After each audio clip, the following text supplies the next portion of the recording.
Ora ngaku gamelan kae. Titit iki sing rada dawa. Titit duit.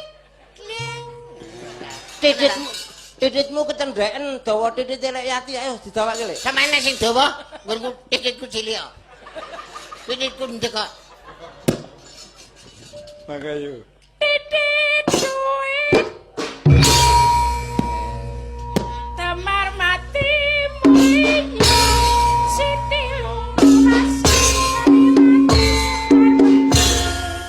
Do re mi sol jeneng dotol geo geo. Miring. Miring. Mire kok miring. Sik to. Neno. Dandang ki blek ngono ae.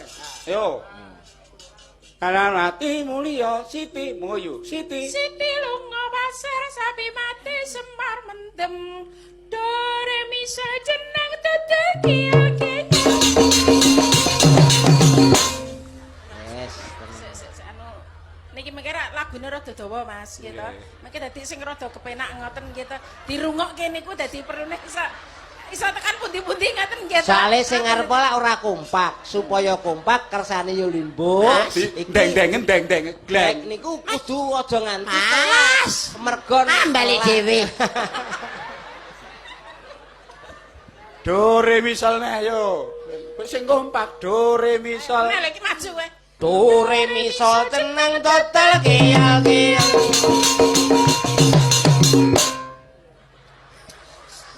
Mudiare. Apik ten ngeten niki apik mboten? Sae. Niki Sesuk dijak meleh nggih niki nggih. Niki nek ngeten iki apike di banyu keras. Terus nggo citakan celengan pun apik banget. Niki nek ora nganti dadi cilok. Kowe iki meneng wae ora entuk anu wis tetep kudu menang. Ora usah obah wong iki Mas.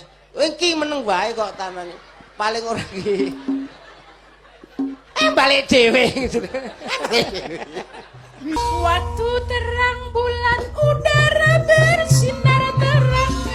Terang sekali di kota Surabaya. Belum berapa lama saya duduk dengan tenang. Datang kawan saya, Pak Joko itu namanya.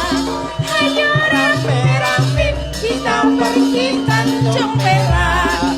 Panggil satu taksi, kita solala bersama.